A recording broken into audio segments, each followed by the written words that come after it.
you, Jon Stewart, you racist fucking piece of Oh shit. my okay? God. Woo, Well, I'm just coming serious. out. Like, now Yes. he's going to say, oh, all of black people have one unified voice. Pardon me, but you're a fucking racist if you believe that, okay? If you think all black people have the same thoughts and desires, you have no idea how the world works, and you might as well put a fucking Klan hood on. He's acting like nothing has happened. Yeah. Like, oh, we abolished slavery and then just nothing. And then 2022, George Floyd dies. Like, there's been nothing that's happened in terms of progressing, race relations and racial equality in this country for, over 100 years. It's just a vacuum until George Floyd died. Yeah. That's why it's so infuriating, because there's a lot of progress has been made. Yeah. And Jon Stewart comes out and he's like, all that work, all that hard work that you've done, let me just piss all over it. Let me just piss in your face here and call you a racist. Yes. And act like you've done absolutely nothing. Yes. This is what's insane about it, because the media is getting rich off of this, racializing everything. Now Jon Stewart is stepping into the ring saying, oh, I can make some money racializing everything. You're part of the problem, dude. You're part of the fucking problem.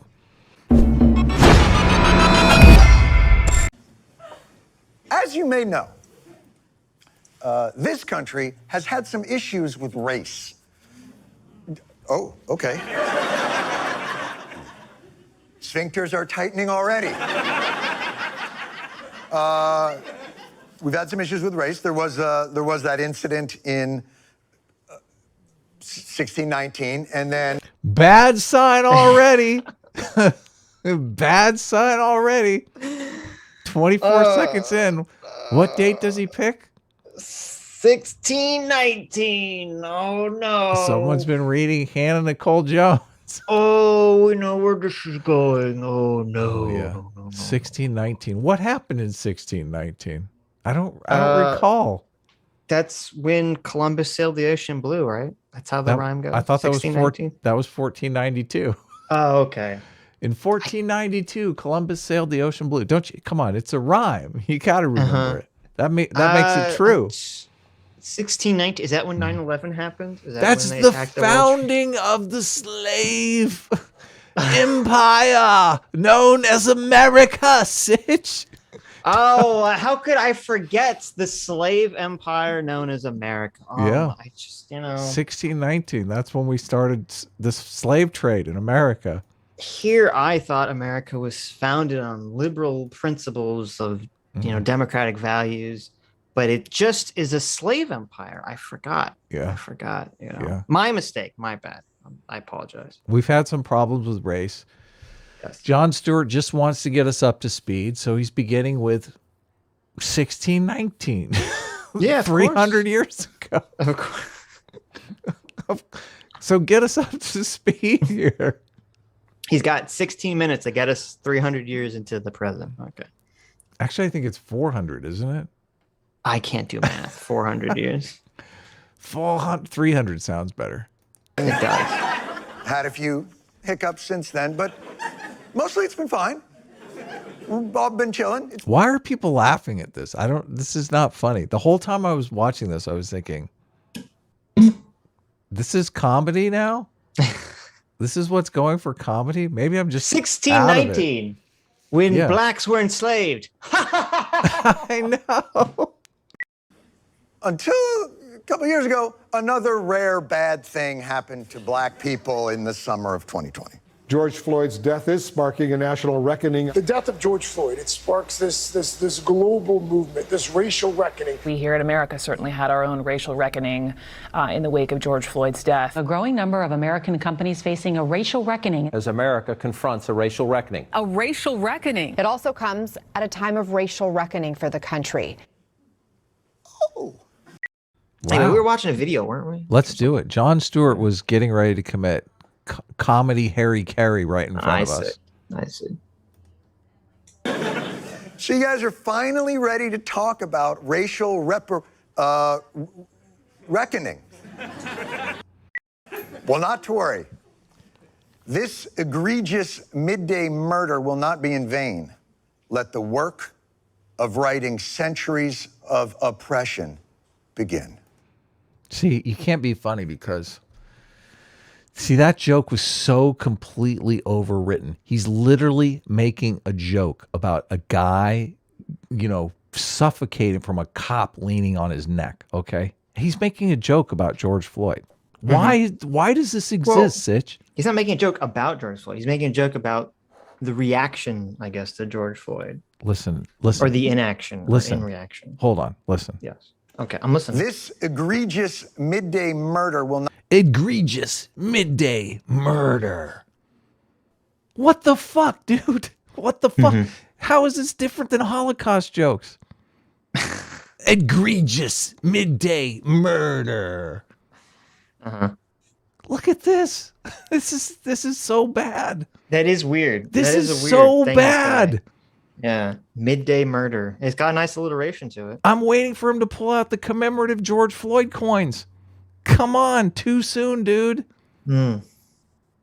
What the fuck? What the fuck?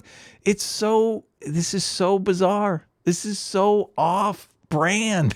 It's like activism and comedy do not mix. Like, yeah, if you want to, That's very if you true. want to talk about activism, okay. If you want to say George Floyd, was a terrible thing and that shouldn't happen to any human being whatsoever, that's great, okay? You're having a completely different program. You've drifted out of the comedy show realm, okay? This is a serious topic. It's bad. Whoever wrote that, whatever woke person wrote that, oh, please take away their comedy card, okay? So bad. not be in vain. Let the work of righting centuries of oppression begin. See, look, Jon Stewart is so demoralized and mystified here. He's like, I can't tell I'm reading off the teleprompter here. What about this is supposed to be funny and what is supposed to be serious? He's so lost. He's so lost right now. Mm-hmm. Do you disagree? No, you're right. You're right. He's like, what am I doing? He used to be able to joke about shit. Now I'm supposed to change the world. My job description is completely changed here. Aunt Jemima is being retired.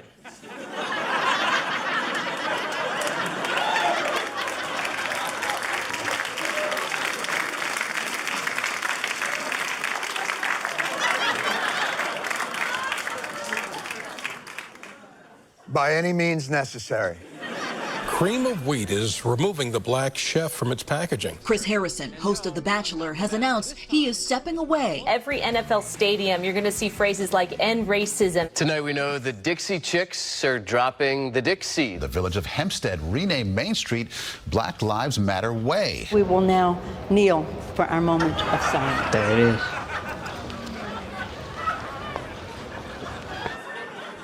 So, with the exception of I think you can completely 100% justify it in mocking Nancy Pelosi in that very obviously pathetic virtue signal. Mm-hmm. And also, it's kind of hilarious was that in response to George Floyd specifically? Because it seems weird that you're going to like kneel to commemorate George Floyd. I'm not sure. Yeah. Like, doesn't that seem wrong? You're like, the guy who died because someone kneeled onto his neck, you're gonna kneel to honor him? I don't know. It seems a little strange. Bad. Right. Bad. Very bad optics. Optically, I'm not sure that was the best choice, Nancy. But we saw this with the Ukraine stuff in Russia right now too, which is, every stupid thing that's related to Russia is being renamed and rebranded, in America by all these companies. And I think it's totally fine for people to point that out and mock it for being stupid, because it is stupid.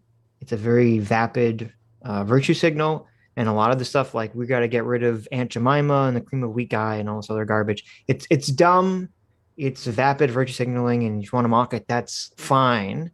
Mm-hmm. But, and here's the but. Jon Stewart's making a different point here. And the point is supposed to be, George Floyd died. There was all this protest. and the nation is going to rise up and do something for racial justice. Okay. And then the joke is, oh, they do a bunch of dumb shit in response that doesn't actually amount to anything, which that's not really that's not at all a fair criticism, because what are these individual companies supposed to do about George Floyd or racial inequality in America? What is the cream of wheat company supposed to do? What is Aunt Jemima fucking pancakes supposed to? They don't have any power regarding racial justice in America.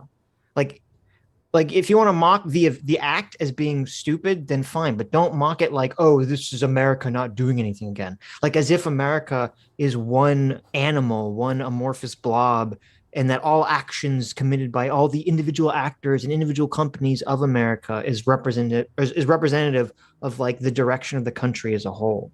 That's not a fair criticism at all. Yeah. It's totally unfair. And I mean, they could have started a conversation about reparations. No, they started a conversation about defund the police. I mean, he's completely cherry picking here. You're right. The policy that they advocated for was defund the police. That was their policy proposal. Okay. So it's borderline just lying to leave that out of this conversation. Right. Well, I understand. It's a joke. It's a comedy show, okay? It's a comedy show, Adam. We don't, I mean, look, I love hyperbole, okay? Hyperbole, you can probably accuse me of, obviously hyperbole is stretching the truth. This isn't hyperbole. This is systemic lying? This is complete dishonesty. Okay, it's a joke, whatever. Right, but you're right. It's a joke, and this is a criticism levied at the Daily Show for years. It's a joke, but there's an underlying point or message, and if the underlying point or message is wrong, a lie, yeah, true, or not accurate, then just because the joke doesn't excuse it.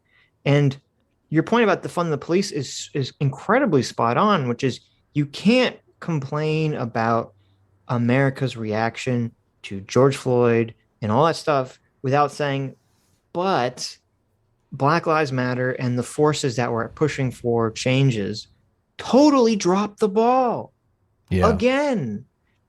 So here, they fucked up on their own account. Defund the police was the perfect example. They didn't advocate for reparations. They didn't advocate, they didn't say body cameras for every police officer in the country. They said defund the police. The quite dumbest, stupidest slogan and tagline that anyone could have ever come up with in response to George Floyd, and they did it. Okay, here's my pitch for the writers' room. Okay, here's how this segment works out much better. Okay, so he does his joke intro. We got to cut the fucking midday murder massacre. Okay, that joke's got to go. That's way over the line. Way over the line. Okay, we're talking about a fucking murder in the street here. Okay, why didn't he should have said midday murder matinee? No joking about the knee on the neck. That's no. You don't think that's it? But anyway, so he goes. So it plays out. He should have said Derek Chauvin took a knee before Black Lives Matter. So he does before Colin Kaepernick.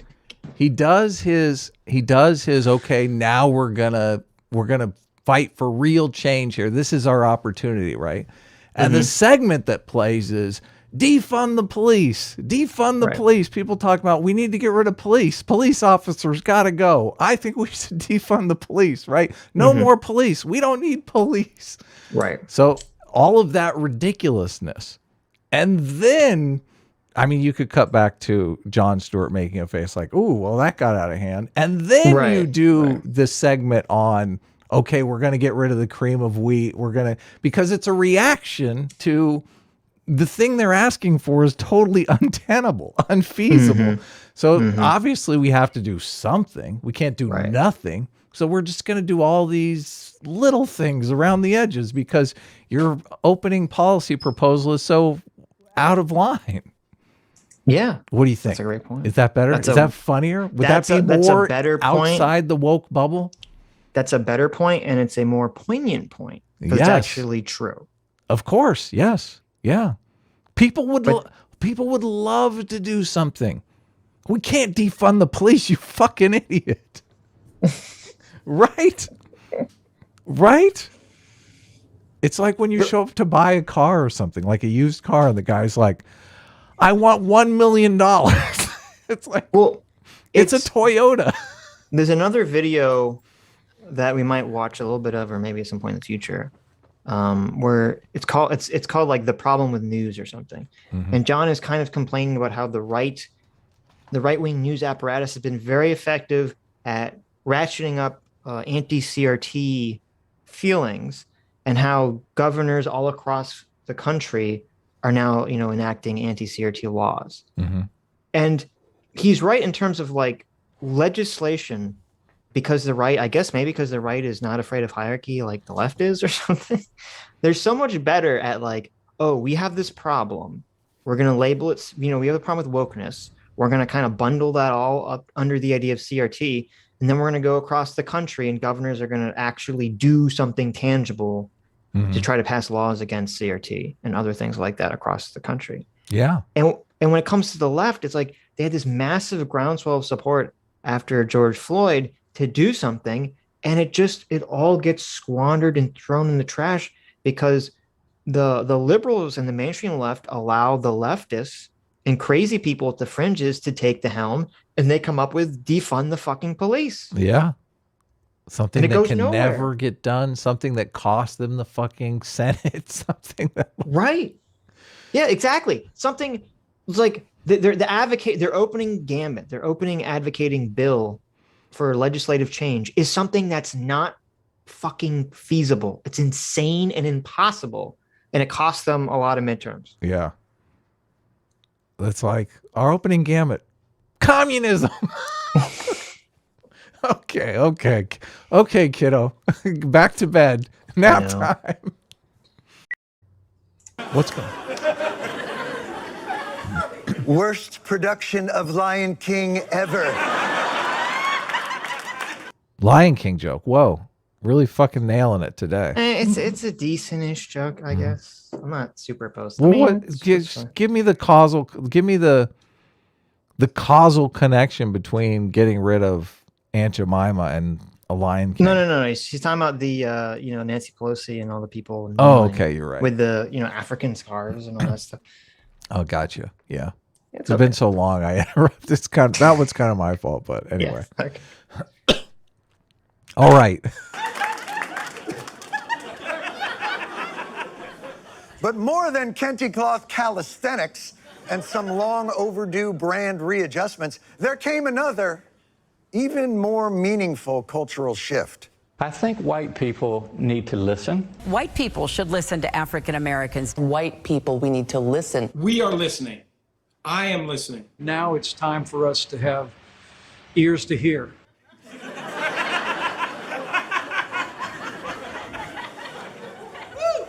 Oh, good, because I've been using mine for fucking. Two at a time. It's dumb. Like the whole "we need to listen" thing. That's, I mean, obviously listening to the community that you think is the problem is a good thing, a good start. But it's deeper than that because it is predicated on the sort of woke idea of only people who are quote unquote oppressed or part of that marginalized community that's being discussed are the only ones that have any say of importance in the conversation.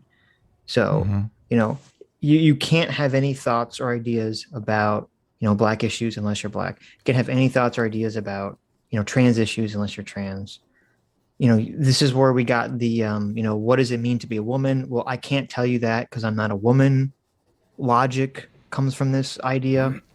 And you're not going to get, I mean, maybe this is even worse because if you say, okay, white people, we're going to listen to the community. And then what we get back is defund the police. I know. You just stop listening immediately. Yeah. Or, deconstruct the nuclear family. You kind of go like, oh, I'm not going to listen to that because that's fucking dumb. Yeah. And it's also, it's dishonest and racist to categorize that as like that's the voice of black people. It's like, no. That's the voice of crazy activist people. Okay. When you polled the average black American, they didn't want to defund the police. They're completely Of against that course idea. They not. thought Yeah. that was a stupid idea. They all own homes. They're like, fuck that. I'm a homeowner. I don't want to defund the police. Right. Or just, I live in an area that has high crime. I want more police. Yes. I don't want the police to like fuck with me wrongfully, but I don't want there to be no police. I know how crime works. Yeah. Well, also it paints the only people who have any political power as white people, which it's like, right. No, not really. I mean, Black Lives Matter has a lot of fucking political power. Why is white people listening a part of the equation? I mean, you need to come up with policy proposals that you can actually get past an electorate.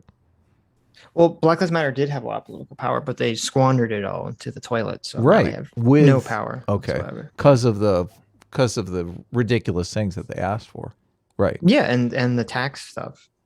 So they had their opportunity for people to listen. Right. They fucked it up. And now like listen time over. Yeah. Yeah.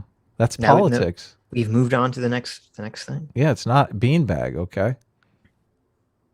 I like my ear fucking like I like my Pink Floyd albums in stereo. Do you like this joke? That is canned laughter. That is not real laughter. Okay. Nobody's That's real. No. That's real. No. Sounds like it was recorded back. There's in a the lady in that 1960s. audience that really, really liked that ear fucking joke. They're She was like, pumping my nit- God, ear fucking. Finally, somebody gets my humor. They're pumping nitrous oxide into that fucking studio. Okay. Nobody That laughs might at be these true. jokes. This is That fucking might be true. ridiculous. Yeah. See, it sounds like a fucking keyboard. He just keeps pressing the same button on the keyboard. That's the same laugh in the background. He's got the giggling Karen lady laugh. Yeah, we changed it from rehearsal for the crew that got a bit of a tickle out of that one. Yes, apparently this racial issue that so divides America could have just been solved if only black people would have said something. See, now we're into fucking major dishonesty territory here. Mm-hmm. I mean, first of all, fuck you, Jon Stewart, you racist fucking piece of Oh shit. my okay? God. Woo, Well, I'm just coming serious. out. Like now Yes. he's going to say, oh, all of black people have one unified voice. Pardon me, but you're a fucking racist if you believe that, okay? If you think all black people have the same thoughts and desires, you have no idea how the world works, and you might as well put a fucking Klan hood on, okay? Seriously. Oh, we just have to listen to black people. Black people want different things. Some of them want mansions. Some of them want more police, okay? They say different things. They don't speak in one unified voice. This is the problem. Everybody gets this, okay? We're all adults here. Evidently, Jon Stewart has slipped back to babyland. Well, so here's the question. Here's a prediction for you in the chat. So he's going to play a montage of clips of black people saying things. Mm-hmm. Oh, no. Do you think that any of the things they asked for are going to be like some tangible legislative thing that can happen? Mm-hmm. Like we want Oh, this no. specific law passed, you know? Oh, no. Do Oh, you think that that's no. going to be what any of the people in the clip are going to say, or do you think it's going to be a bunch of vague, nebulous, you know? I'm gonna go hokey pokey. I'm going with vague, nebulous nonsense. Okay. Well, maybe he's trying to. Obviously, this is the thing. This is why it seems so dishonest, because he is really trying to paint a narrative here that just doesn't exist. Right. In my estimation, I mean, obviously, I try to take in both sides of the media. So, Okay, white people, ears to hear.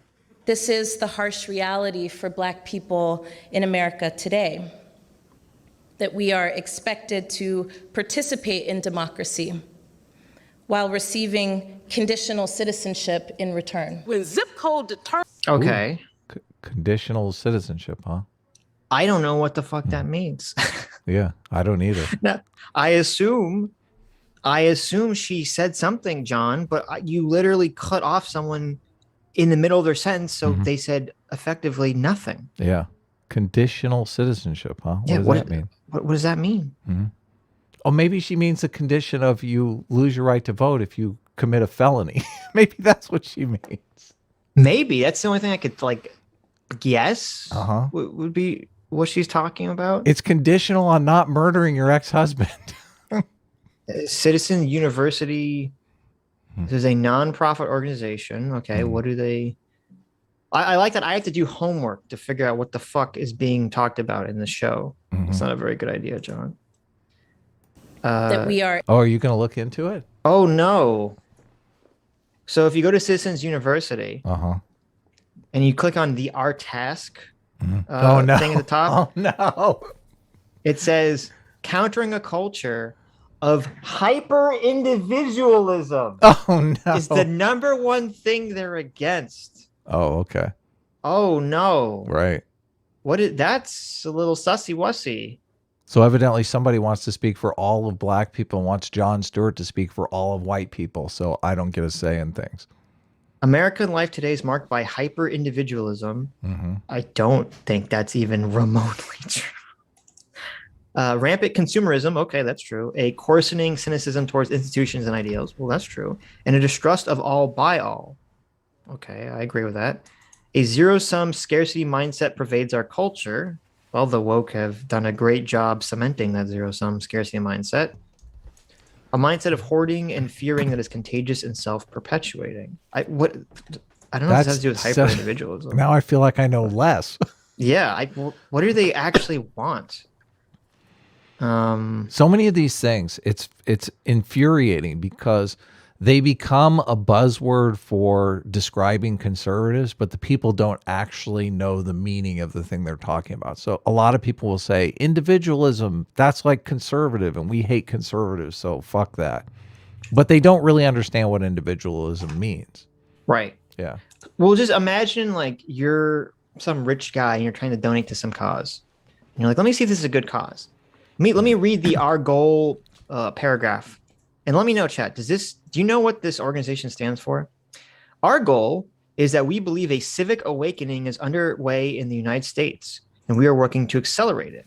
At the center of the vibrant civic culture we are seeking to build is a widespread understanding of citizenship, a belief that democracy matters, and a commitment to participate. We envision and are helping to create a vital, expanding ecosystem of groups, associations, and individuals committed to this ideal. Man, I feel like that was written by an algorithm. I don't feel like a human being wrote that. It feels like a machine AI bot wrote it, or like an alien who's like pretending to be human and has just read a bunch of like garbage like organizations wrote this. Like, what does that even mean? I don't know what this organization is advocating for. Wow. Gee, give me the pitch. Give me the one sentence tagline organization. Doesn't sound like they're talking about reparations either. No, I mean, are they just the only thing I can discern from that paragraph of gobbledygook is like, I guess they're trying to get people to vote or something. Like, 2 months ago, that it? 2 months ago, that segment was all about defund the police, and then they lost the Senate. They're like, fucking rewrite that shit. I don't know what any of this garbage means. What's it supposed to say? I don't know. Just make some shit up. Throw it in I'm there. listening. Jon Stewart and white people told me to listen. I'm listening, and I don't understand. You're going to have to, maybe I'm just an idiot. You have to speak with a little bit simpler language here. But yeah. Tell us like we're 6 years old. Yes. Are expected to participate in democracy while receiving conditional citizenship in return. When zip Yeah, what's the condition? I'm curious. code determines what kind of school that you go to. When zip code determines what kind of food you can eat. These are the vestiges of enslavement. So when they say, why do you... Zip code does, and I mean, the conservatives have been pitching school choice for a long time, which would completely take that off the table, but you hate their guts because they're conservatives. Well, that's what's funny because, like, well, first of all, the food thing, I don't know what you're supposed to do about that. Like, you have to eat with what's around you. Like, I don't know what anyone's supposed to do about that. But with the school thing, you're right. I mean, that's what the Republicans have been pitching for a long time: is school choice, school vouchers. Yeah, how else do you solve that issue? I don't know how else you would solve that issue. Yeah. Well, I'm interesting. not for inner city slums, and I'm not in favor of any of that shit. So, No. I'm totally in favor of school choice. School choice has won me over. The idea that someone needs to go to a certain school because they live in a certain area, it's ridiculous. You're forcing you're forcing poor people into, like, there's two schooling systems. There's public school and private school. And all the people with money send their kids to private schools. And all the people without money are forced to be in the public school. School choice would just create a private school type atmosphere in the public school systems. Yeah, get rid of the fucking, you have a feedback loop where the schools that are losing students are obviously losing students because they suck. Right. And they should go out of business. I mean, and I do think, again, and I've made this rant a million times, I do think the big problem here is a disciplinary problem with poor schools, that they don't have the resources. And you could, maybe this is another thing, you know, they don't have the resources or the budget, because it is tied into zip codes, to segregate the problem children from the rest of the class so that the teachers can teach. I mean, you look at these failing schools, you go into one of the classrooms and it's like, no one's paying attention. Disciplinary problems. The disciplinary problems are off the charts because the teacher has to spend the entire time just getting the problem children to, you know, shut up and sit down in their seats. And they just, you know, are breaking up fights or whatever. And then there's like this weird system where the principals basically incentivize the teachers to just give everyone D's, because if they give them F's, then they just repeat the grade again. And then they get a call from the county that's like, why are you failing students? You must be failing as a principal or as a teacher. Right. And the shit just flows downhill that way. Yeah. They're set up for failure, basically. They are. Well, that's why I get really upset when I understand that the teachers union right now sucks, and that's fine. But I get upset when I watch movies like Waiting for Superman and all this stuff that just blames all the teachers, because it's like the system in a lot of these states are set up to basically grind teachers into a pulp and then shit them out. Yeah. Because the system is just designed so poorly. Yeah. There should be incentive pay for teachers. There really should be. Teachers shouldn't be a one size fits all. Like think of like actors. There's such a wide range in the ability and popularity of actors. Could you imagine a system where actors just make the same amount of money? All actors make the same amount of money? That's ridiculous. Right. But, and also, well, I mean, you get paid more for teachers depending on how long you've been working. Which is a terrible metric. You should be able to go in as LeBron James, the fucking LeBron James of teaching. Well, I don't know if it should just be on how well you do, because that's part of the problem right now, is that the incentives for teachers is backwards, because they send all the new teachers who don't have power to get better jobs to the problem schools. You're right. Okay. And so these are the most, unexperienced group, and all they want to do is they just want to like survive in that school long enough to get a better job at a better school. Yeah. Basically. There's no incentive at all in the system for teachers to have, good public schools, or for, anyone to have good public schools in bad areas. Yeah. Or poor areas, I guess I should say. Determines what kind of school that you go to. When zip code determines what kind of food you can eat. These are the vestiges of enslavement. Yeah, I don't know how they... I don't know how they make the causal connection, but as that's the vestiges of enslavement, but... Well, this is the problem, is that even when...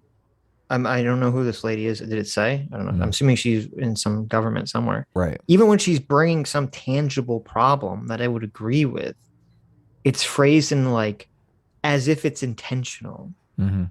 Because that's when, if you say this is the vestiges of enslavement, is that what it means? Is that this was intentionally created, the system was created this way to keep black people down? Mm-hmm. Or she just mean like it's just a holdover from that? I don't know what she means by that, but we here at Sitch and Adam like to solve problems. So in order to do that, we have to figure out what the problem is first. Well, wouldn't it have been better? Now, I don't know if this is a longer show on Apple TV. Maybe it is. But wouldn't it have been better for Jon Stewart? You know, he's mocking the news for doing nothing and saying that we need to listen to what black people are saying. And then you play a bunch of out of context clips where they just say a bunch of vague things. Yeah. It's like, how does this help anyone? What does this mean? It's white supremacy.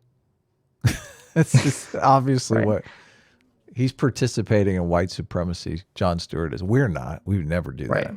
Yeah. Unless it's perfectionism, then okay. Guilty. And this is what this clip he's about to play is so bafflingly stupid. This one? Yes, that I'm shocked that they chose this. The I can't breathe. Yeah.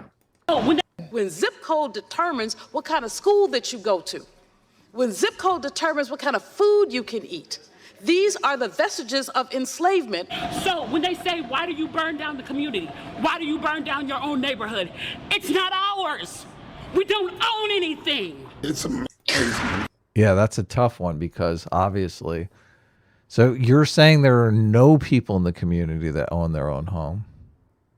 She's saying that no one owns their own home, owns the stores or the shops. So first of all, we know is not true. We saw many, many videos after Black Lives Matter riots with black owners crying and just completely destroyed that, like, they were, you know, there was that one guy, was it? Yeah. There's that one guy who was just like, you know, I worked hard. I participated in the system. I did everything I was supposed to do.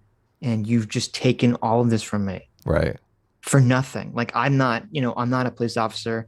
You know, I support Black Lives Matter. I didn't kill George Floyd. And you just took this from me for no reason, just because you're angry. So, first of all, that's completely untrue. And then secondly, even for the stores and homes and apartment complexes that are not owned by black people, they're not owned by local people in the community, it doesn't matter.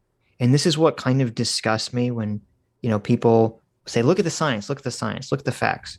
If you look at the science, you look at the facts, every time there's a major riot in an area, that area is fucked economically for like 20, 30, 40, 50 years. Yeah. Because when you have a major riot and everything gets burned down, who Property the fuck? rights. Yeah. If there's no respect for property rights, why would any capital investor want to open a shop in that neighborhood or that area? Yeah. Why would Target want to open a Target store in that area when the Target gets looted and burned down to the ground? Yeah, the property values just completely plummet. All of a sudden, people are upside down on their mortgage. Right. But then no one wants to open businesses there. Yeah. I mean, you talk about food deserts, like, you know, and that's what's kind of ironic. You know, the woman in the previous clip, she's saying that, you know, there's no food that we can eat in this area. It's like, okay, but what the response is made it worse. You're making it so much worse. And then you have the couple people that bring this up, like, what was that guy's name? David Shore, right? Who was like, listen, you know, rioting not only causes Republicans to win elections, but also causes massive economic harm to the community for decades that doesn't really fix itself. When he brings it up, he gets fired. Yeah. So this is like, Jon, if you want to be helpful, if you want to actually be helpful, okay, you can't just hold up the mirror and say white people bad. I get it. White people done a lot of bad things, okay? Their ancestors have done a lot of bad things. I understand, okay? That doesn't help solve the fucking problem, does it? You just say, no, shame on white people. You know, stroke your finger, say shame, bad white people. What does that accomplish? Is there anything tangible that's going to come out of that? Or you have to say, well, you know, there's these hard problems, very difficult problems that people don't want to talk about. They're not allowed to talk about. It's the third rail in politics to touch these bars. Unless you're on the right, then you can talk about it all you want. But the mainstream media can't talk about it. I looked up Kimberly Jones. Her book, I'm Not Dying With You Tonight. New York Times bestseller, an absolute page turner. I'm Not Dying With You Tonight is a compelling and powerful novel that is sure to make an impact. Oh, that's a novel. What is it? Oh, it's like a fictional novel? An NAACP Image Award nominee. I'm Not Dying With You Tonight follows 2 teen girls, one black, one white. Oh, she's got a white friend. How fucking racist. Who have to confront their own assumptions about racial inequality and as they rely on each other to get through the violent race riot that has set their city on fire with civil unrest. I wonder if Kyle Rittenhouse is in this book. I'm curious. Lena has her killer style. Oh, okay. Well, just they're summarizing the book. We've heard enough, but so yeah, this is Kimberly Jones, who claims to have a white friend. I don't know. I'm a little suspect, but and also how racist of you to claim to have a white friend. How dare you? It's not ours. We don't own anything. You own the copyright to a book, bitch. Okay, it's called I'm Not Dying With You Tonight. I looked it up already. What the hell? You own something. It's amazing why we keep loving this country and this country does not love us back. See, that's horrible. It's fucking horrible. You know, he had another the problem with the media stuff. A video Jon Stewart does. He doesn't add that, oh, they make it seem like there's thousands and thousands of unarmed black people that are just being murdered by police, because that's what people think when they look at all the media. Right. Stuff. Yeah. And then whenever you show them the real numbers, they're like, "Really? That's it?" Yeah. It's like 800. It's like a handful. It's not even 800. It's like 800 people. Like period. It's 800. It's 800 officer involved shootings, and right. The majority of those you're gonna think, oh well, that was definitely he had it coming. Oh, he's racing at him with a knife. What the fuck? Of course. Yeah, they're like completely justified. Yes. Yeah. So and then out of that 800 or so a year, there's the ones that make the news because they're in some gray area. But yeah, it's ridiculous. Right. It's like it's like double digits the amount of unarmed black, or just unarmed people killed by like police officers in a year or something. But no, you wouldn't know that from how it's reported. Yeah. Yes. The media comes out, basically tells these people, white people hate your guts. That's why he's making that impassioned. I mean, I'm empathetic about what he's saying there. I don't want to live in a world where everyone fucking hates my guts. I mean, it's kind of trending in that direction, so I'm getting kind of used to it, right? I feel like everybody hates white people now, so there's always a new show, the problem with white people coming out with Jon Stewart basically saying we're all pieces of shit, I mean, perfectionism it's a cross to bear, I'm telling you. So according to a very biased source, it says about a little bit more than 1,000 people were killed by the police in 2021. And out of all those people, only 78 were unarmed. Yes. See? Okay. So it's down to 78 were unarmed, right? Out of like 1,000. But they were probably still running at the cop, and they found out, they thought he had a gun. I don't know what each specifics are, but an unarmed doesn't mean that they weren't resisting arrest. Doesn't mean they weren't attacking. Of course they were resisting arrest. These people make it sound like they tell them to get on their hands and knees and shoot them in the back of the head. That's so far from reality. That's so insane. Yeah. There was a poll, and I think it was like as much as 30% thought 10,000 unarmed black men a year were killed. 10,000. Yes. That's like the population of a small town. I know. It's ridiculous. And it's crazy. It's crazy too, because like if you break down the police killed in 2021 by ethnicity, yes, black people are killed disproportionately. 28% of that 1,000 plus were black, but 50% are white. Yes. So like, is it like, how does this racism work? Is it selective? The police like Did the police say, well, listen, as long as we kill 50% of white people, then we can kill black people and it's fine, and everyone will look the other way? Like, how does this work? Yeah. Exactly. I don't know. It's stop racializing it. But I guess that's just the thing, though. This is what's insane about it, because the media is getting rich off of this, racializing everything. Now Jon Stewart is stepping into the ring saying, oh, I can make some money racializing everything. You're part of the problem, dude. You're part of the fucking problem. These people getting up on their high horse just trigger the shit out of me.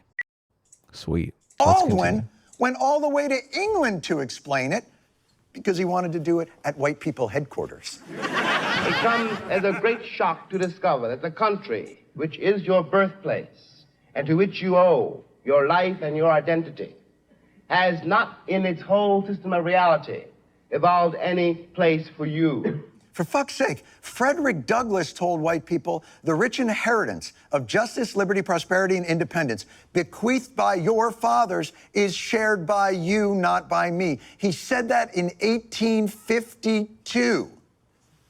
And now, 170 years later, suddenly we're like, hey, you seem upset. This is so... I don't disagree with anything that quote. That quote is true, especially back then. But it's like, he's acting like nothing has happened. Yeah. Like, oh, we abolished slavery and then just nothing. And then 2022, George Floyd dies. Like, there's been nothing that's happened in terms of progressing, race relations and racial equality in this country for, over 100 years. It's just a vacuum until George Floyd died. Yeah, that's why it's so infuriating, because there's a lot of progress has been made. Yeah. And Jon Stewart comes out and he's like, all that work, all that hard work that you've done, let me just piss all over it. Let me just piss in your face here and call you a racist. Yes. And act like you've done absolutely nothing. Yes. Here, let me wipe my feet on your fucking carpet here.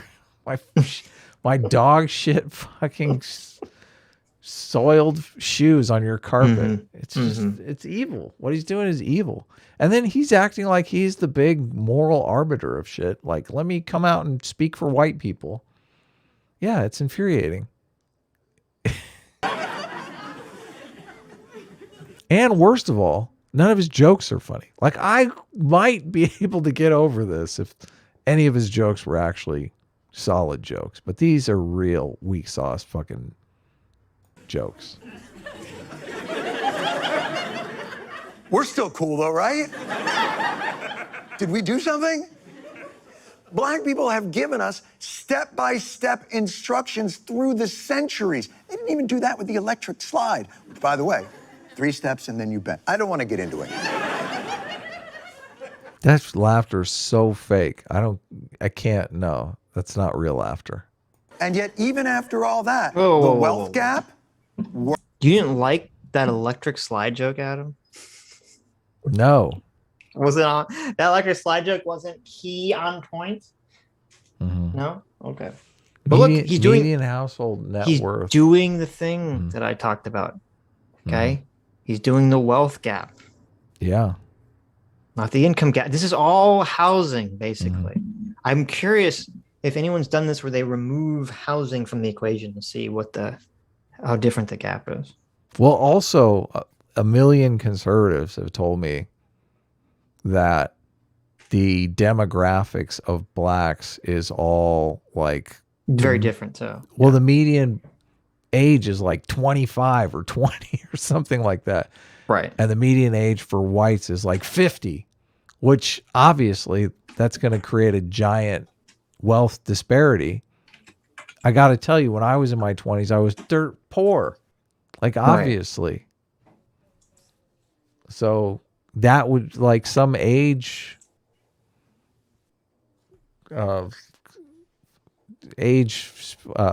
chain, I don't know, what do you even call it?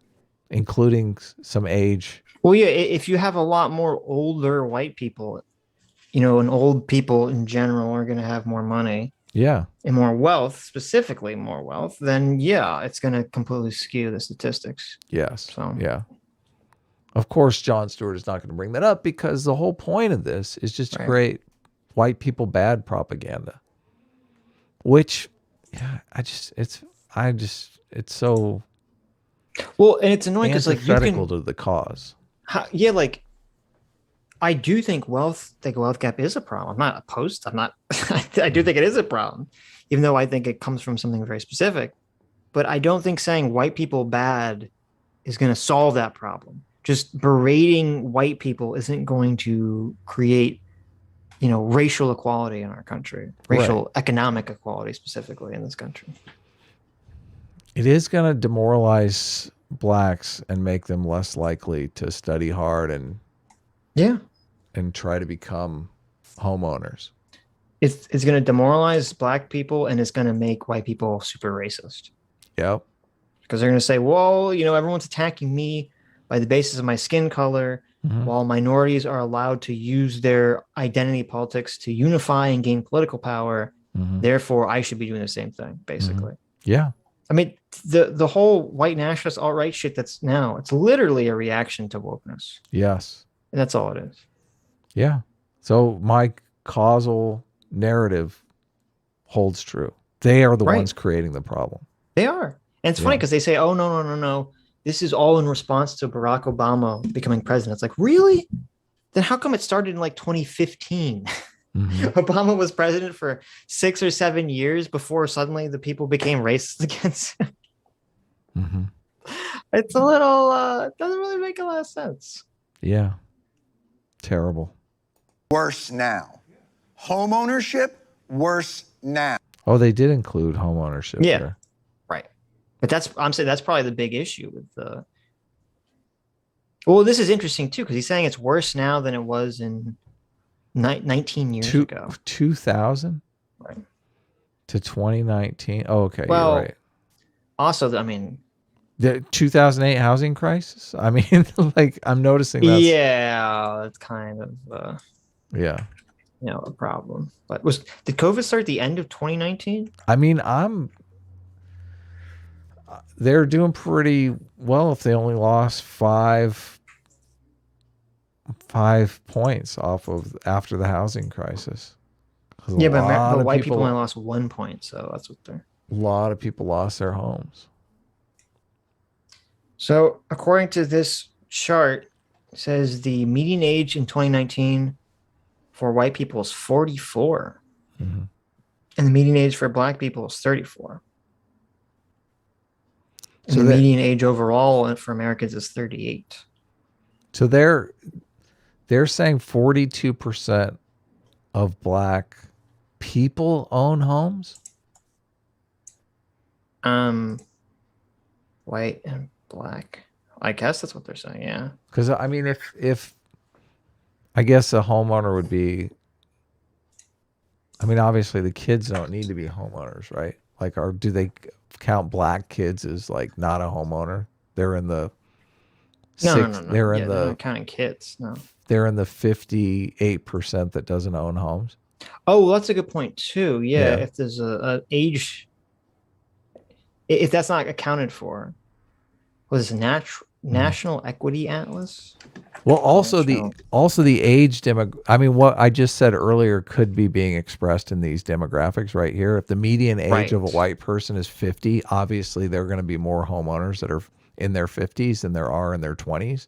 If the median age for blacks is 25, I mean, I didn't own a home when I was 25. Like most 25-year-olds are not homeowners. That's a rarity. So if 58% of blacks are in their 20s, obviously those people are going to be less likely to be homeowners. Right. Which is this is how how they lie to you with statistics. But this is, Jon Stewart's making a very funny joke here that's really inspiring. This is supposed to really inform me about the world so I can make intelligent decisions about how everyone's racist and we have to teach CRT in school. So the school teachers can come and lie to my kids. Right. Or lie to your kids. I don't have any kids, but you can always tell when Sitch is reading on the show, catching up on his homework. I'm looking at the charts of home ownership. It doesn't. Oh, you're it trying doesn't, to get to the I real found answer? it. Yeah. Oh, Well, it's okay. funny because it's the same website I looked at that had the median age being off by 10. Mm-hmm. So that obviously has some, I'd wager, a large impact on, especially on home ownership. Mm-hmm. But no, it doesn't say it accounts for age or children or anything like that. So Okay. So that would throw off the numbers. Hugely. Yeah, they trot out these numbers like they mean something. Right. Like, I mean, I'm assuming white home ownership is more than black home ownership, but it would be substantially different, I imagine, if you remove children from the pool. yeah. Are we trying to get one? Does a 6-year-old black kid in elementary school need to own a home? Do we have to throw him into the fucking mix here? What exactly? How are we supposed to be doing equality? Right? It's just stupid. All this is designed to do is just to make. Right. This is how you create racism right here. We were fighting. This is what's so demoralizing about it, because I feel like I feel like my whole life people have been fighting against this stuff, and now the internet well, it's just virtue signaling came in. It upsets me because these are issues that I don't want there to be a gap in wealth between white families and black families. I think that's awful. And these are not solutions to actually fixing or tagging any of these problems. Well, I don't even know that the way that they've described it, you can't even, objectively say with 100% certainty that there is a problem. Because it seems like this is definitely a gap here. Well, I don't know how much difference the age thing makes. Mm-hmm. Oh, I'm sure it makes a big difference. Did you find the median age of blacks? Yeah, I said it was. Let me go back. It was like 34. Okay. According to the same website that he's drawing these statistics from, Uh-huh. the median age for black people in America is 34, and the median age for white people is 44. So it's a 10-year difference. Right, but it is. I didn't own a home when I was 34, so there is a difference there. I mean, you got to admit you're far more likely to own a home at 44 than at 34. Right, but then you could say though, so it says the mean age for the Latino population is 29. Mm-hmm. And so even though they lag in a lot of economic metrics, they lag less than black Americans do. Mm-hmm. So it's not just age. Right. Well, it's woke stuff too, obviously. Right. It's demoralizing. Right, but this has been but it's not like this is recent. I mean, this has been the numbers have been lagging before woke stuff was fucking around. But 81% of major U.S. metropolitan areas were more segregated in 2019 than in 1990. I mean, okay. Mm-hmm. Just the segregation thing. People self-segregate. I don't know what you want to do. Like more student unions are segregated too. It's not my way, But again, this is all useless. Why? Just saying, look at these problems without actually saying, well, why do these things exist is fucking useless. It's so easy for people to look at numbers and say, look at disparities, look at problems. It's like, okay, what do you want our politicians to do about them? If you trust, we don't trust our politicians for doing jack shit. You trust them to figure out with intelligence and nuance what's causing these problems and then to pass effective legislation. You got to spoon feed them this crap. Tell us why, UC Berkeley or Jon Stewart, because maybe the UC Berkeley thing does tell us why. Segregation, worse now. On average, a white high school graduate is wealthier than a black college graduate. Forget about them telling you. Okay, that's dishonest. Okay. Because of the age difference. It's not. It says median household wealth. Okay, so what all they're saying is that the average white high schooler who graduates from high school has wealthier parents than the average black person who graduates from college. That's all that means. But it doesn't mean that like a white high school kid is getting paid more to do a job than a black person with a college fucking degree, Right.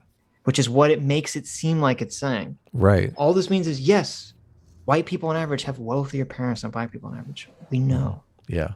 I understand. Federal Reserve Bank of St. Louis. We let St. Louis have a Federal Reserve. That's fucking. Yeah. Yeah. Revoke. We have been told over and over and over again by black people that this country has never resolved the original sins of slavery and segregation. But the response to that is always, if Barack Obama can make it as the son of a single white mom, then so can everybody else. Oprah Winfrey is perhaps the best example of a talented person who made it on her own in America. LeBron James is a great American success story. how can America be racist if Cleveland has a championship? It doesn't seem to matter what black people tell us or how many times they say it. It lands on deaf ears because a large swath of white America believes that black Americans are solely responsible for their community struggle. And the bias is so pervasive, we don't even notice it. Crack. Who's responsible? I know, I'm revolting at this because he's not making any arguments. This argument is, first of all, it's like 1,000 years old. We've heard this over and over and over again. Yep. It's basically just a giant straw man.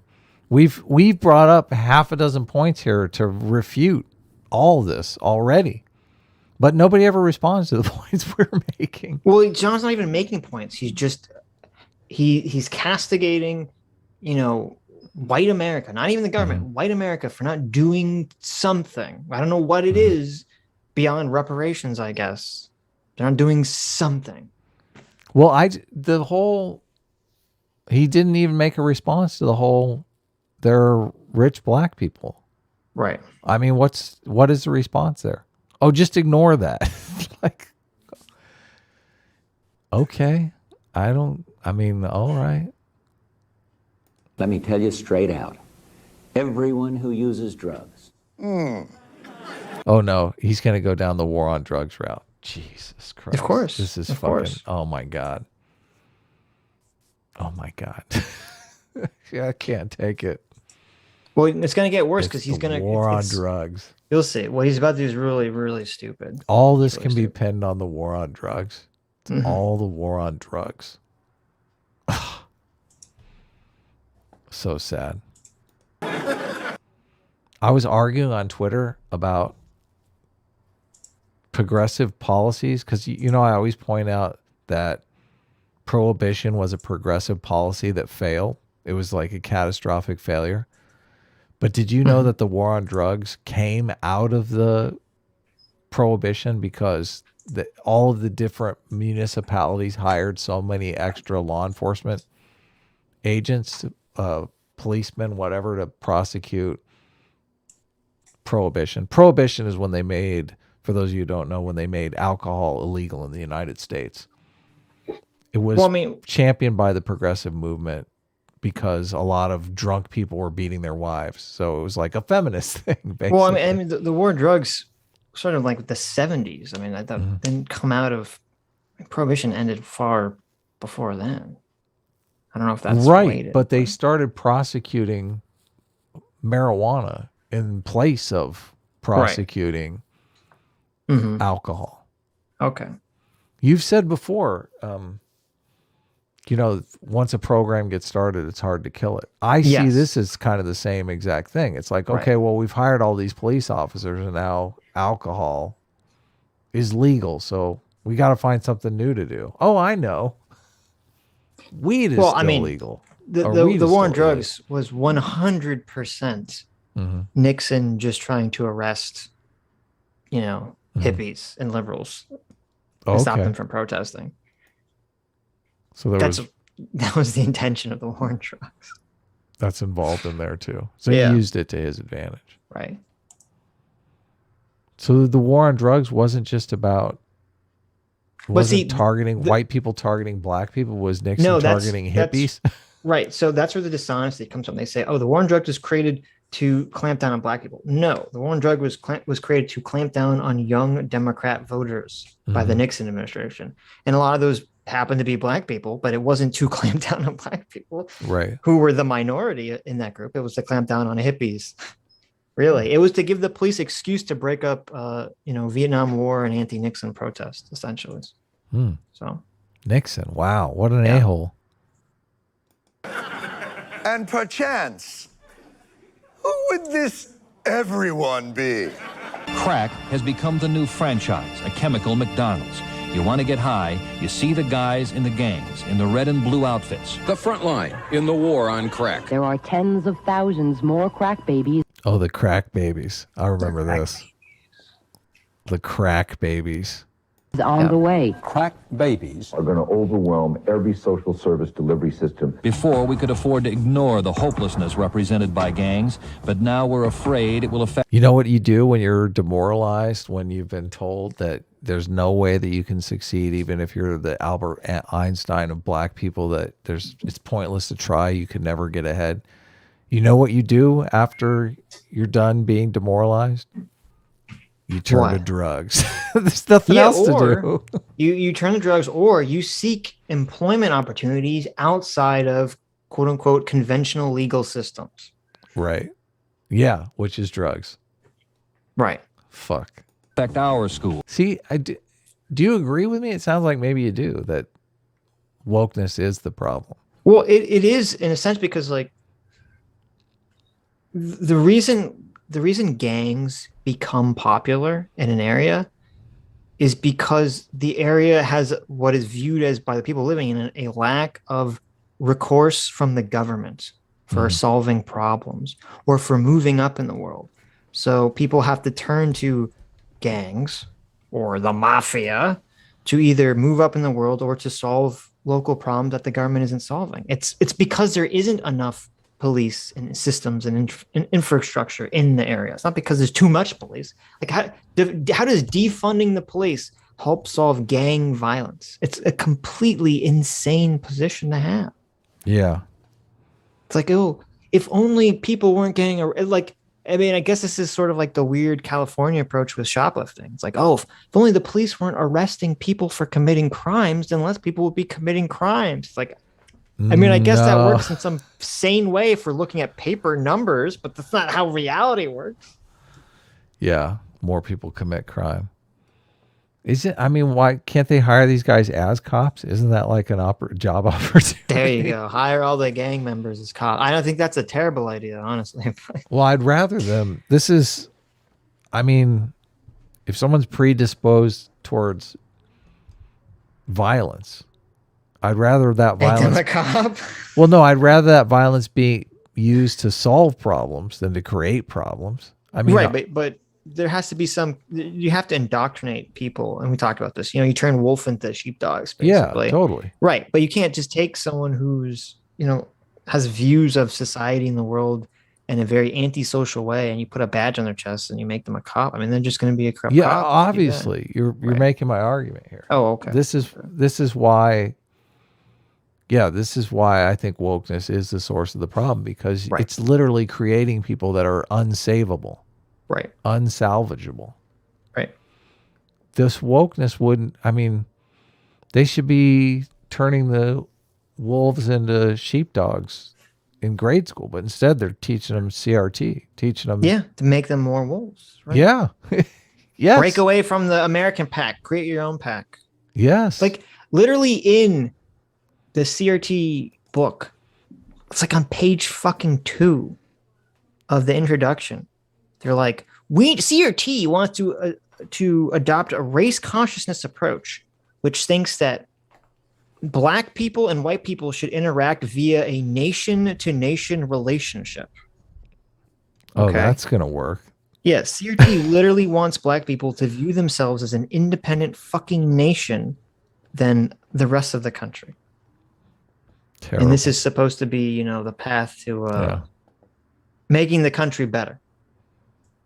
I thought Wasn't Jon Stewart complaining about segregation a minute ago? He was, but you know, don't you think that would make segregation a little bit worse? Just if a you little told bit. black people, report to your nation. Yeah. Sorry, California's closed. Report to your nation. Mm-hmm. Mm-hmm. Our streets. It's as innocent looking as candy, but it's turning our cities into battle zones, and it's murdering our children. What kind of fucking candy do you eat?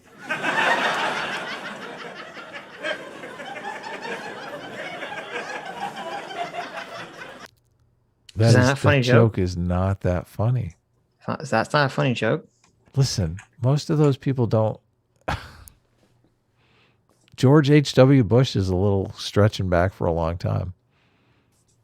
Now, this is not to downplay. He's talking about like rock candy, I assume. I mean, He's an it old looked man. like powdered sugar. He's talking about. Oh, maybe it's not. I mean, powdered sugar. I'm thinking of getting a sugar cube myself just for. I'm a little hungry. I assume he means rock candy. He's an old man. He remembers the little rock candy. You know, you go to like, there's some store. It wasn't the crack. It was like the Cracker Barrel. Some of the old timey stores. They have like the little rock candy that you buy from like a million years ago. I assumed as a small child that it was mined by dwarves or something. Oh, I remember that candy. Oh, yes. So good. And The effects epidemic. Go ahead. Yes. Okay. Now, this is not to downplay at all the effects of the crack epidemic, but we are currently in the midst of an equally corrosive opioid epidemic, although that affects a slightly different everyone. And how is that portrayed? America's addiction to opioids is playing out right down the street. Every type of person you can imagine. Successful people, funny people, moms, dads, grandparents, injured athletes, cancer patients, war veterans. Chances are greater than ever you know someone directly affected. Why are opioids so hard to quit? Well, that's fucking easy. It links opioid receptors and inhibits an enzyme that I'm not going to get into it right now. But the point is, it's on purpose. And the people who made it that way only had to pay a fine. But that's drugs. I'm sure poverty doesn't have the same empathy gap. So I'm so lost here. What the fuck is he even talking about? Okay.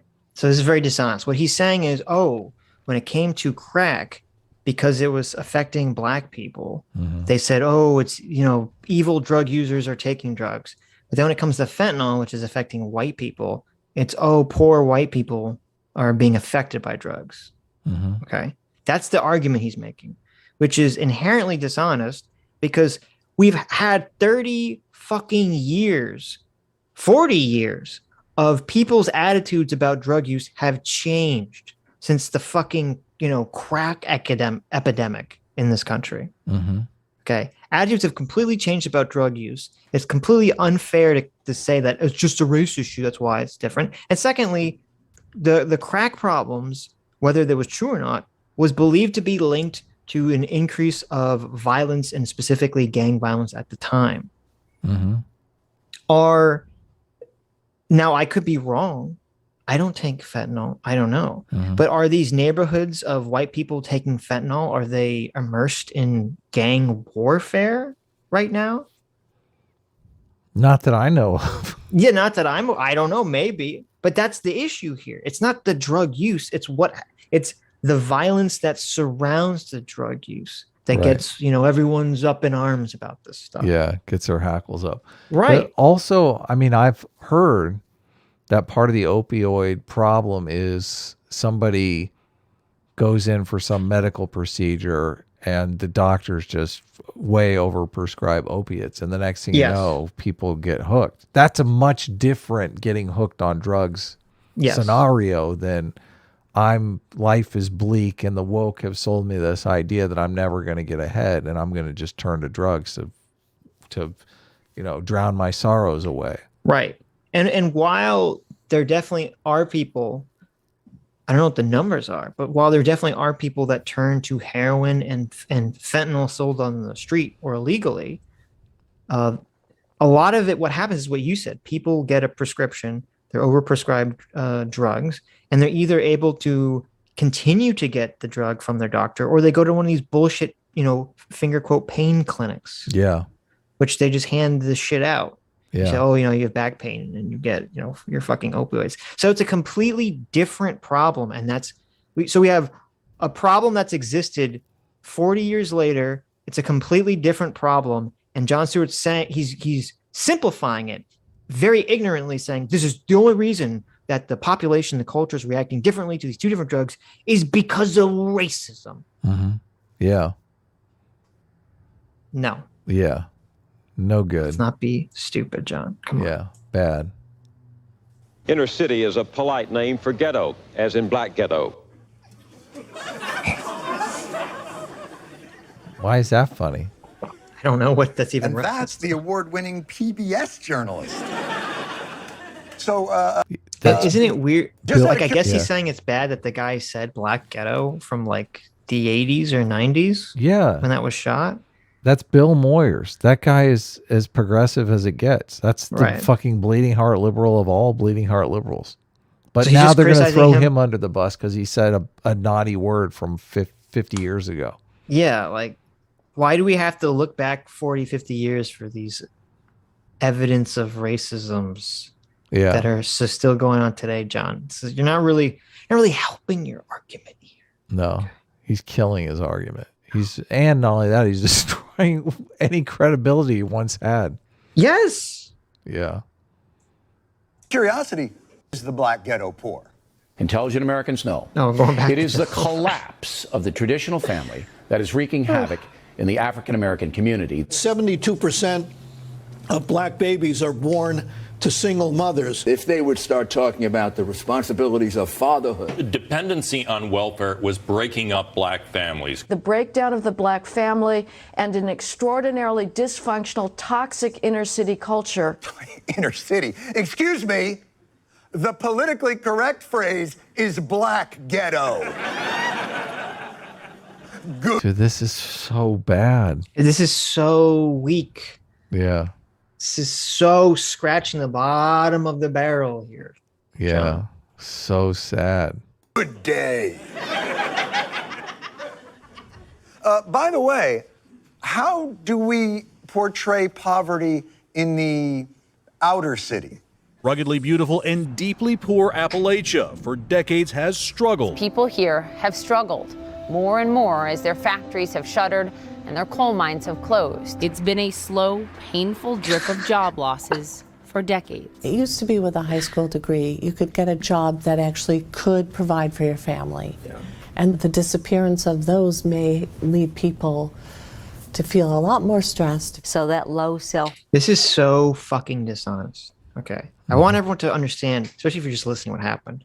So Jon Stewart, he played a series of clips entirely from Fox News commentators, saying, the reason that, the black community overall is having worse economic outcomes is because of, the breakdown of the family and welfare, all the things we've heard, Yeah. And some of those things are not necessarily untrue. A lot of things are true to some extent, but we've heard that all before.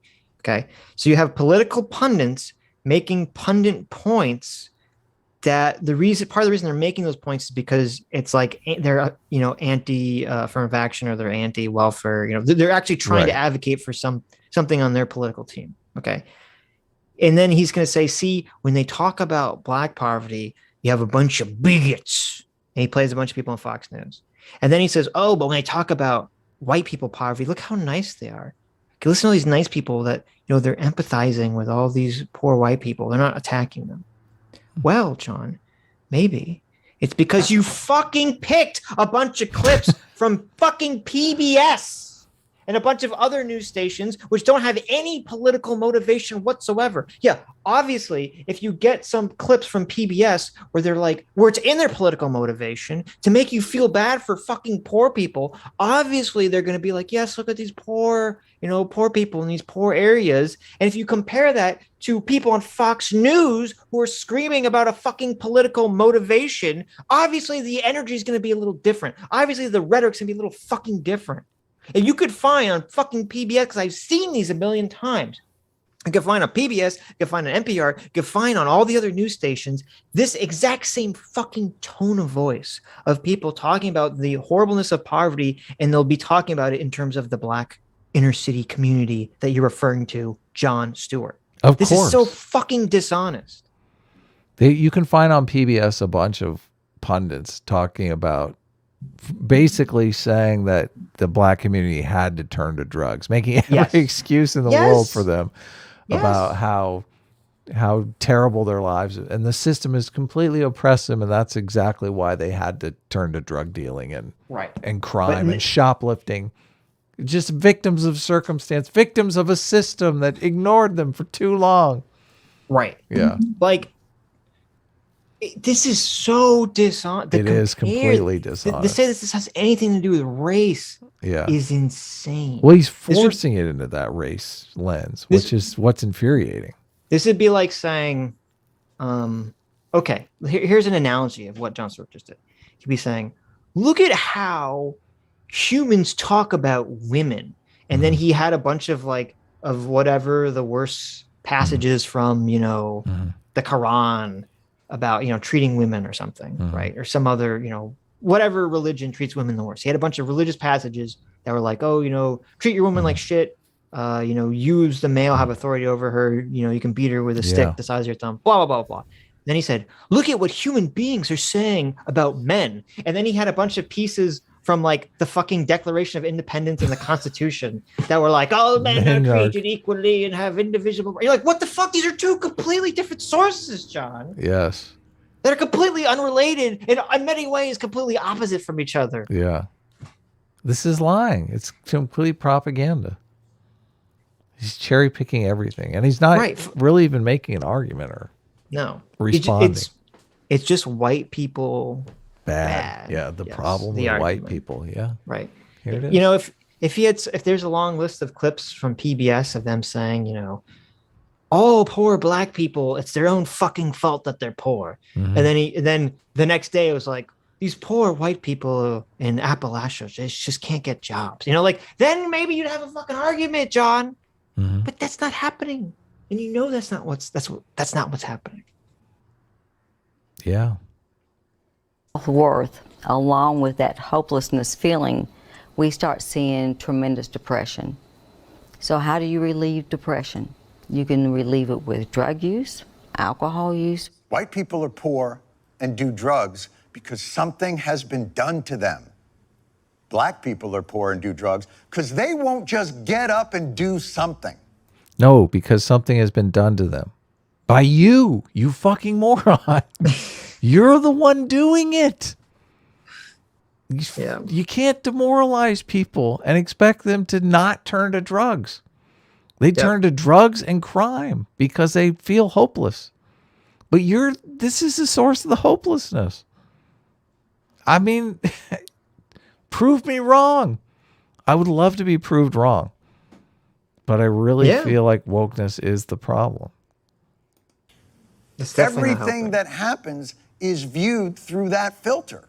What started as peaceful protest devolving into something beyond that. An explosion of violence today. This is not what we want people to see. See, if you believe that racism is the foundation of American society, you're going to be far more likely to go out and loot and burn shit to the ground. Are you not? Of course. I mean, that's motivational fuel right there. Right. If you think the system is ultimately fair and that people get an equitable shot at success, you're less likely to burn down the CVS, correct? Oh my God, Adam, I don't know how you come up with this. This is like 10-level genius talking point. How does it just seems Jon pretty Stewart obvious to me? Yeah. Of the city of Philadelphia. Well, it makes perfect sense. How would you like people to see the city of Philadelphia? The Eagles' victory touched off a wild celebration in Philadelphia. The celebration quickly got rowdy. Fans pulled down traffic lights. The awning in front of the Ritz-Carlton Hotel collapsed. Started fires and tipped over cars. Well, it looks like everybody had a good time there last night. So, first of all, obviously that woman's a fucking moron. for saying everyone had a good time about like a fucking riot. Okay, for any reason. You don't think that was deceptive editing? I feel like it might. Well, it could be. It could 100% be. I don't know. I have no clue because I'm looking this up now because I don't. So this happened in 2018. Okay. Well, what were you gonna say? Nothing. What are you laughing about? I can hear you chop. Oh, I can hear you chuckling. No, but it's so again, like, and I've heard this argument. This is the same. You can hear the dumb fuck bread tube talking points coming from Jon Stewart's millennial writing staff. It's coming out of Jon Stewart's mouth now. Okay, because this was the stupid argument they always made. Oh, why you keep pointing out the riots during the Black Lives Matter protest, but what about all these sports riots? Okay. Yeah, well, listen. Come to me when we have an entire summer of sports riots that lead to millions of dollars in property damage, dozens of people fucking dying, and end up causing the economic collapse of entire fucking neighborhoods. Okay. Come to me when that happens. When some fucking piece of shit asshole fucks, who, by the way, I don't care why you write. All those fucking dumb fucks who are tipping over cars should be in fucking jail. Fuck those people. They're scumbag. Okay. You're a scumbag if you're doing that shit. I don't care what the fuck your rationale is. But do the sports people loot? I'm curious. Do they clean out a Target? Yeah, probably not. But so come to me when the fucking car they tilted over and the awning of the hotel that they destroyed. Okay. When that causes that entire neighborhood to spiral into a fucking economic depression. Okay, then we'll have a conversation when that's actually a problem in our country. And that's actually happening. Okay, don't comparing that to the summer of riots where so many people lost their livelihood, so many neighborhoods were sent into economic despair, so many people fucking died is insane. Yeah, dishonest piece of shit.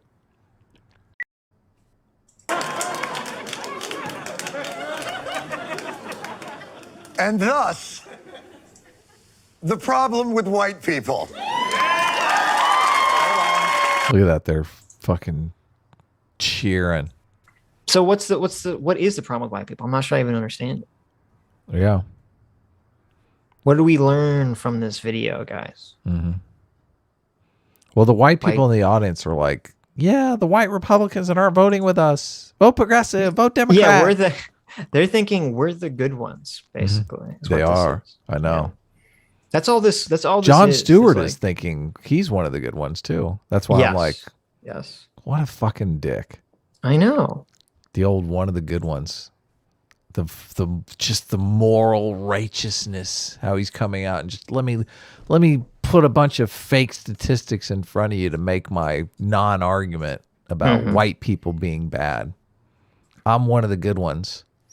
You don't seem like one of the good ones to me. No. You seem like one of the bad ones to me. You know, yeah, it's funny because he criticized, he's like, oh, look at them. They're taking the black people off Aunt Jemima and Mrs. Syrup and blah, blah, blah, blah, blah. And it's like, and he's criticizing that for being, feckless and useless, which it is. It is. But John's coverage of this was just as utterly feckless and useless as taking Aunt Jemima off the packaging.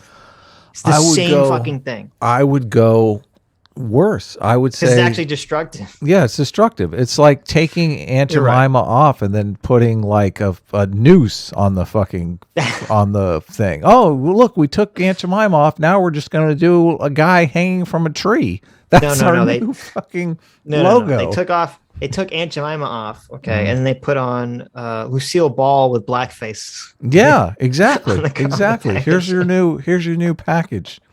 Fuck you.